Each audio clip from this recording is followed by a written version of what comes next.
مجنون کے رشتہ داروں نے جب دیکھا کہ وہ لیلا کے عشق میں دیوانہ ہو گیا ہے تو انہوں نے اس سے کہا کہ لیلا تو ایک عام سی لڑکی ہے، اس میں خوبصورتی اور حسن جمال کی تو کوئی بات ہی نہیں، تو ہمیں معلوم نہیں کیوں اس پر اتنا فدا ہو گئے ہو۔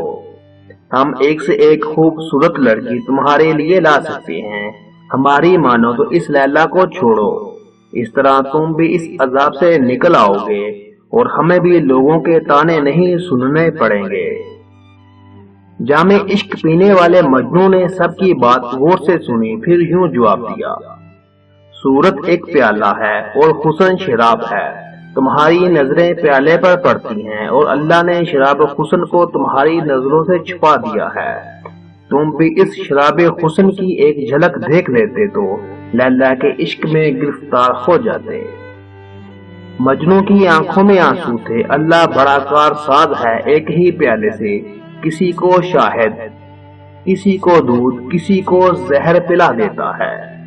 حضرت یوسف علیہ السلام کی مثال ہمارے سامنے ہے، ان کی صورت ایک جام کی سی تھی۔ والد محترم حضرت یعقوب علیہ السلام کو ان میں جلوہ الہی نظر آتا تھا اور یوسف علیہ السلام کے بھائی ان کے حسن سے زہر پیتے تھے۔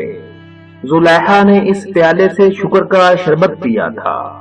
جام عشق کا تعلق غیب سے ہے اور پیالہ اس جہاں کا ہے، یہ کسی کے لیے جام مروت بن جاتا ہے تو کسی کے لیے زہر، تو دراصل دلوں کے سودے ہیں، جو کسی کے مقدر میں ہوتا ہے اس تک پہنچ جاتا ہے۔ عشق ایک جام ہے جس سے پینے والے کو اس کا ظرف دیکھ کر پلایا جاتا ہے۔